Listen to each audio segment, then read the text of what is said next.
Eita, gasolina que não para de subir. Daqui a pouco eu vou estar estocando essa bagaça porque tá rendendo mais do que a minha carteira de investimentos. Mas você sabe por que o combustível tá tão alto no Brasil? Sabe quais são os motivadores para esse movimento? Sabe quais os impactos de um combustível tão alto, mesmo para você que não anda de carro? Por isso, a partir desse vídeo, você vai entender por que gasolina tá tão cara no nosso país.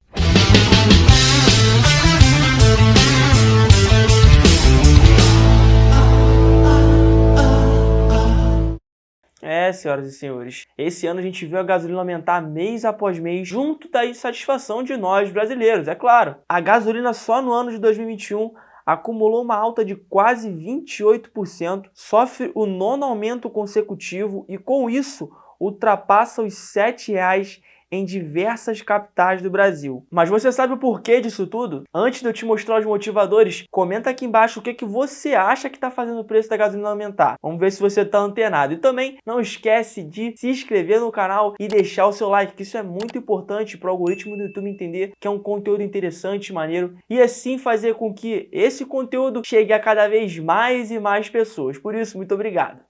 Valeu! Antes de eu te mostrar os motivadores que fizeram o preço da gasolina chegar a um patamar tão elevado, eu preciso dar um passo atrás e te munir de informações, de dados e explicar basicamente dois pontos. O primeiro é qual é a política de preços adotada pela Petrobras e o que compõe o preço da nossa gasolina. E o segundo ponto é qual é o tipo de petróleo extraído no nosso país. Vamos lá, o que compõe o preço da nossa gasolina? Eu vou deixar um esquema aí na tela, vou deixar um gráfico aí na tela, para você entender um pouco melhor e a gente vai destrinchar ponto a ponto. 33,6% são referentes aos custos da Petrobras nas refinarias para pagar a operação da empresa, conselho, tesouraria e a própria extração, ou seja, o custo operacional da empresa. 27,6% é o ICMS, o Imposto sobre a Circulação de Mercadorias e Serviços, e ela é de cunho estadual. Quem cobra são os estados, e essa grana é para fazer as políticas de governo do estado, do governo do estado. 16,9% é custo de adição do etanol na gasolina, mais um produto, mais um custo. 11,5% são os impostos do governo federal, da União, como o CID, que é a Contribuição de Intervenção do Domínio Econômico, que é destinada para a infraestrutura de transporte, basicamente, o PIS/PASEP, que visa financiar o pagamento do seguro-desemprego, e o COFINS, que é a Contribuição para Financiamento da Seguridade Social. E como o próprio nome já diz,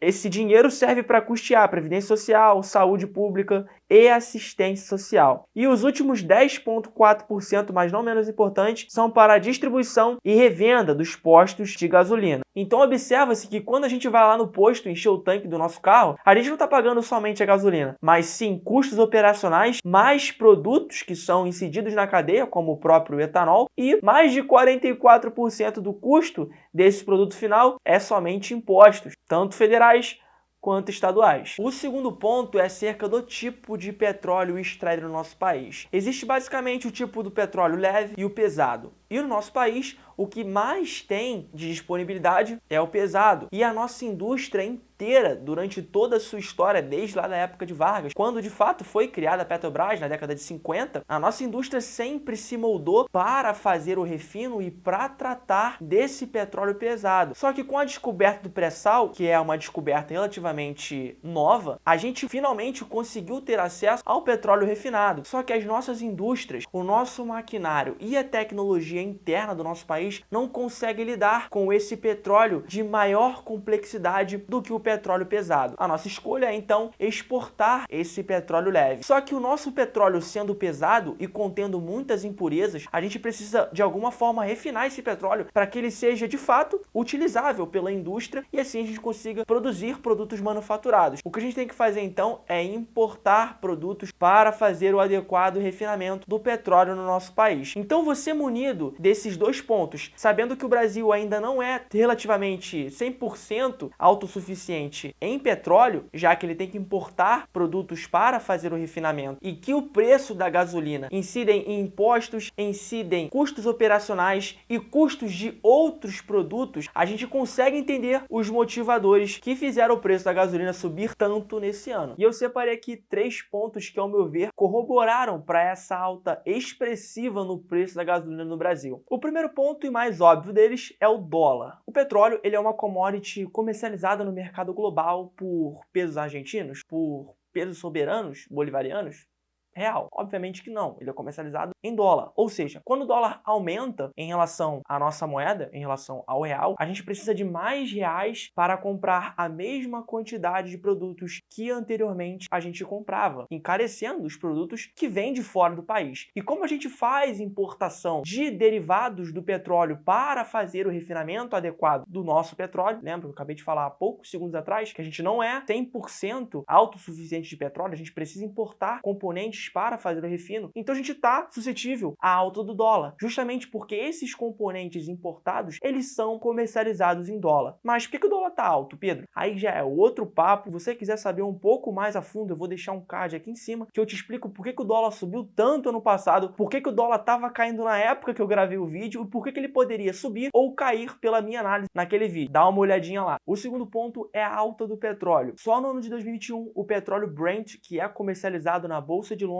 e é usado como parâmetro de preços pela própria Petrobras, subiu mais de 40%, ou seja, quando a gente tem um aumento no petróleo, obviamente, naturalmente, que os derivados desse produto tendem a aumentar de preço também. E por que o petróleo aumentou tanto nesses últimos tempos? Justamente pela reabertura das economias com as vacinações aumentando. Para que a economia volte a seu pleno vapor, para que a indústria volte a produzir, as pessoas precisam se locomover, as pessoas voltam a usar os transportes públicos, voltam a usar os seus carros, a indústria volta a produzir e necessita de energia, precisa de petróleo, a matriz energética que faz o mundo girar e as cadeias produtivas andarem de fato. Então a gente está vendo toda uma economia voltando a ser aquecida, demandando por petróleo, só que a oferta não acompanhou. Então a gente tem uma oferta ainda baixa, ainda que não supre a demanda, e uma demanda, por outro lado, muito alta. Havendo esse descasamento, o preço naturalmente do petróleo tende a aumentar. Além disso, outros fatores que ainda impõem uma volatilidade muito alta nos preços do petróleo são os conflitos no Oriente Médio que podem se alastrar para o Golfo de Omã e o Golfo Pérsico, que lá detém as principais cadeiras da OPEP, que é a Organização dos Países Exportadores de Petróleo, e que detém cerca de 30% de toda a produção de petróleo do planeta. Então a gente está falando de uma cadeia produtiva muito importante e que, se for impactada pelos conflitos no Afeganistão, pelos conflitos bélicos nucleares que o Irã está impondo ao mundo inteiro, a gente pode ter uma redução ainda maior nessa produção e o preço aumentar ainda mais. Se você quiser saber um pouco mais sobre o conflito do Afeganistão, eu fiz uma análise bem minuciosa, bem completa, inclusive eu mostrei alguns impactos nas cadeias de petróleo. Dá uma olhadinha, eu vou deixar o card aqui em cima. O terceiro ponto é a alta de preços do etanol. Lembra que 16,9% da composição de preços da nossa gasolina é composto pelo etanol? Se o preço desse produto aumenta, naturalmente o preço da gasolina tende a aumentar também. E só nesse ano o preço do etanol subiu cerca de 56%, muito motivado pela crise hídrica na última safra 2020-2021. Com a falta de chuvas, você quebra as cadeias produtivas, você faz com que ocorra uma diminuição da produção de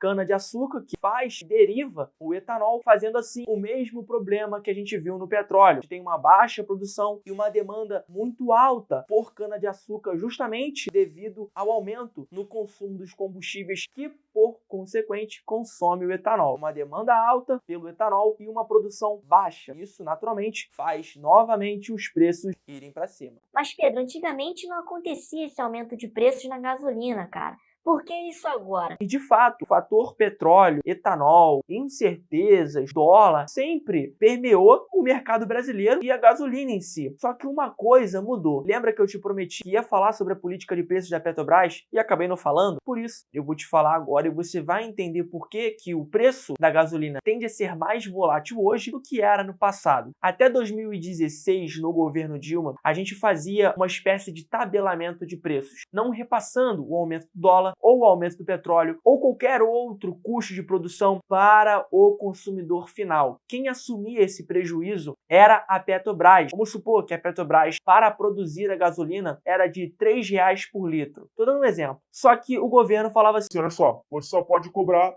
R$2 pelo litro da gasolina. Só que a Petrobras falava assim, cara, para eu produzir a gasolina, eu gasto 3. Como é que eu vou cobrar 2 tendo um custo de 3? Eu vou ter prejuízo. E o governo falou, Se vira. Uma medida para controlar a inflação na época, que era muito alta, e fazer com que as pessoas vissem com melhores olhos as políticas públicas feitas pelo governo. Justamente para a galera falar, a gasolina não está aumentando, a gasolina baixou. Só que por trás, quem pagava a conta desse não aumento era a Petrobras. Justamente nessa época, a Petrobras se tornou a empresa mais endividada do planeta, com mais de 220 bilhões de reais em dívidas. E obviamente que isso afugenta capital estrangeiro. Isso repele investidor estrangeiro, justamente porque uma das maiores empresas do nosso país era usado como cabide político, era usado como uma espécie de instrumento político justamente para fazer esse controle de preços, para fazer uma política pública, uma empresa que tem acionistas, que é comercializada em bolsa, que muitos investidores, até inclusive estrangeiros, têm capital social dentro da companhia. Então,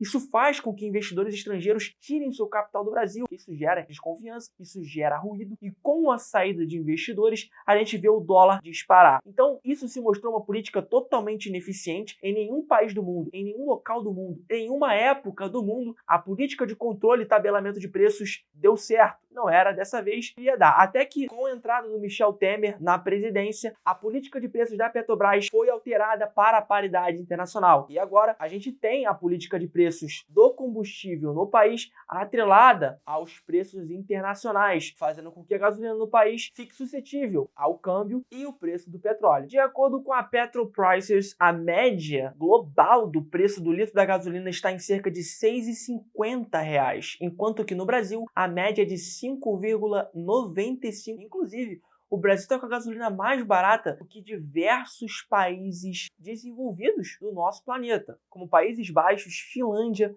Noruega, Dinamarca, Islândia, Suécia, Reino Unido, França, Suíça, Alemanha, Bélgica, Japão, Canadá e muitos outros. Então a gente pode tirar duas conclusões aqui. A primeira é que o Brasil, apesar de todas as mazelas, os problemas políticos e econômicos, está de fato conseguindo repassar um preço competitivo para a população em relação aos outros países do mundo, inclusive países muito mais desenvolvidos que o nosso, sem denegrir os cofres da Petrobras. E a segunda conclusão é que o preço da gasolina está barato demais e que isso pode ser usado como prerrogativa política para continuar aumentando os preços e até passar a média global. Aí o que você acha que vai acontecer? Acho que só o futuro vai dizer, mas acho que é um pouquinho dos dois pesando um pouco mais para essa segunda opção. Mas depois de ter visto todo esse vídeo, você pode comentar: Pedro, eu nem ando de carro, cara, porque eu quero saber do preço da gasolina. E aqui eu vou listar 3 impactos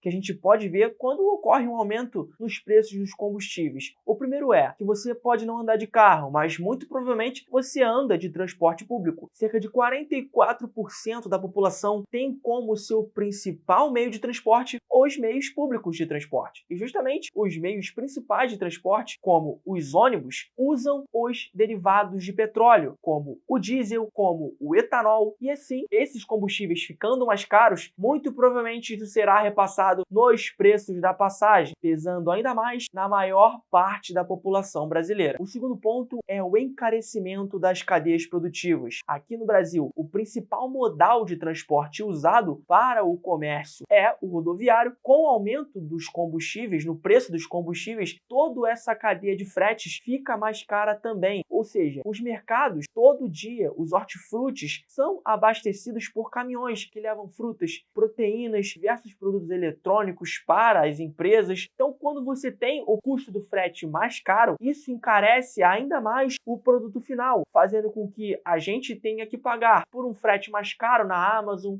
ou uma pizza que você vai pagar à noite, sexta-feira. O frete vai ficar mais caro, porque a gasolina está mais cara também. Então isso tudo influencia nas cadeias produtivas, influencia no transporte público. E para finalizar, o terceiro ponto, com os principais produtos e serviços estando balizados pelos combustíveis, com esse aumento, isso reflete ainda mais nos índices de inflação no nosso país, como o IPCA. Até julho desse ano, o gás de cozinha, que é um derivado do petróleo, e a gasolina foram um dos maiores pesos na cesta do indicador IPCA, pesando muito no bolso do brasileiro. Então não é só quem anda de carro que tem esse prejuízo quando ocorre um aumento dos combustíveis. A gente consegue entender que realmente todos os agentes econômicos, políticas públicas, fatores cambiais estão muito interligados. E você pode estar se perguntando, Pedro, como é que eu faço para me proteger disso? É trabalhando, investindo e tendo uma rentabilidade maior